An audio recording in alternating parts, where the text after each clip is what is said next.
آج کے اس پروگرام میں بچوں کی اس بیماری کے حوالے سے بات کریں گے کہ جس میں بچوں کی آنکھیں ٹیڑھی ہو جاتی ہیں، منہ سے پانی آنے لگتا ہے، جھٹکے شروع ہو جاتے ہیں اور پھر ان کے والدین پریشان ہو جاتے ہیں۔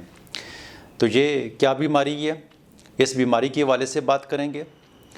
اس کے علامات کیا ہیں، اس کی وجوہات کیا ہیں اور اس کا ہومیوپیتھک میں بہترین علاج کیا ہے۔ السلام علیکم، اوان ہومیوپیتھک سینٹر سے ڈاکٹر محمد ارشد اوان آپ سے مخاطب ہوں۔ آج کا جو ہمارا پروگرام ہے وہ بچوں کے حوالے سے ہے، جس بیماری میں بچوں کو جھٹکے پڑنا شروع ہو جاتے ہیں بخار کے دوران۔ یہ بخار کی وجہ سے ہوتا ہے، اور جب بخار مسلسل بچوں کو زیادہ رہتا ہے اور ان کی دماغی کمزوری کی وجہ سے، وائرل انفیکشن کی وجہ سے یا بیکٹیریل انفیکشن کی وجہ سے ان کو شدید بخار کے دوران اچانک جھٹکے آنا شروع ہو جاتے ہیں، اور یہ جھٹکے 5-6 ماہ کی عمر سے لے کر 5-6 سال تک کے بچوں کو آتے ہیں۔ ان جھٹکوں کا جو دورانیہ ہوتا ہے وہ نارمل 15 منٹ تک ہوتا ہے، اور اگر 15 منٹ سے زیادہ بھی دیکھنے میں آتا ہے۔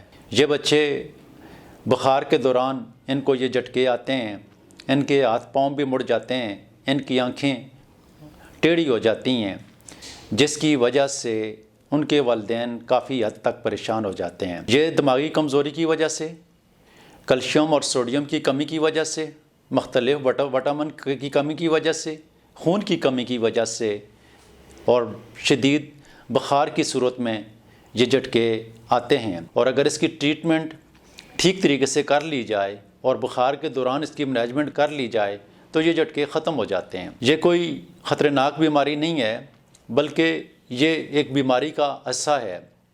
اگر اس کا کسی اچھے ڈاکٹر سے ٹریٹمنٹ کروا لی جائے تو یہ فوری طور پر یہ جھٹکے آنا بند ہو جاتے ہیں۔ اس کے لیے ہومیوپیتھک میں کیا ٹریٹمنٹ کی جاتی ہے؟ اگر آپ کو کیلشیم کی کمی ہے، غذا کی کمی ہے، خون کی کمی ہے تو اس کو بہتر کرنا چاہیے، اور جو اس کے لیے ہومیوپیتھک میں جو بہترین ٹریٹمنٹ کی جاتی ہے تو اس کے حوالے سے میں 2 میڈیسن آپ کے لیے لے کر آیا ہوں۔ پہلی میڈیسن ہے، جب آپ کے بچے کو بخار ہو تو آپ نے بیلاڈونا 200 میں لے کر گھر میں رکھ لینی ہے۔ یہ 2 قطرے جب بھی بخار ہو تو یہ ہر آدھے گھنٹے کے بعد 2 قطرے 1 چمچ پانی میں ڈال کر بچے کے منہ میں ڈال دیں۔ جیسے ہی بخار کم ہونا شروع ہو جائے تو دوائی کا دورانیہ جو ہے وہ دن میں 2 دفعہ 3 دفعہ کر لیں۔ 2-3 دن مسلسل بخار کے دوران بچے کو یہ وقفے سے یہ میڈیسن دیتے رہیں تو اللہ تعالیٰ کے فضل و کرم سے ایک تو جھٹکے بھی نہیں آئیں گے، اور دوسرا بچے کا ٹمپریچر بڑھے گا ہی نہیں۔ سر کی طرف بلڈ سرکولیشن زیادہ ہوتا ہے تو یہ اس بلڈ سرکولیشن کو سر کی طرف کم کر دیتی ہے، ٹمپریچر کو نارمل کر دیتی ہے۔ تو اس طریقے سے یہ میڈیسن بچے کو جھٹکے آنے ہی نہیں دے گی اور بخار زیادہ نہیں ہونے دے گی۔ تو یہ آپ کے گھر میں جس بچے کو جھٹکے آ جاتے ہیں، یا ویسے بھی پیناڈال کی جگہ پر آپ بیلاڈونا استعمال کریں گے تو اس میڈیسن کے سائیڈ افیکٹ بھی نہیں ہیں۔ تو یہ بڑی بہترین میڈیسن ہے، یہ ہر گھر میں ہونی چاہیے، تو یہ بیلاڈونا 200 میں یاد رکھیں۔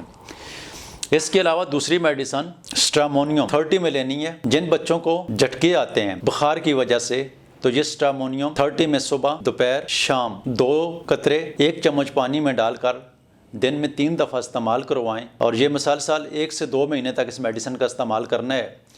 جو بچوں کے اندر دماغی کمزوری ہوتی ہے اس کمزوری کو ٹھیک کر کے انشاءاللہ العزیز آپ کے بچوں کو دوبارہ جھٹکے نہیں آئیں گے۔ اللہ تعالیٰ آپ کو صحت والی لمبی زندگی عطا فرمائے۔ پروگرام سننے کا بہت شکریہ، دعاؤں میں یاد رکھنا۔ اللہ حافظ۔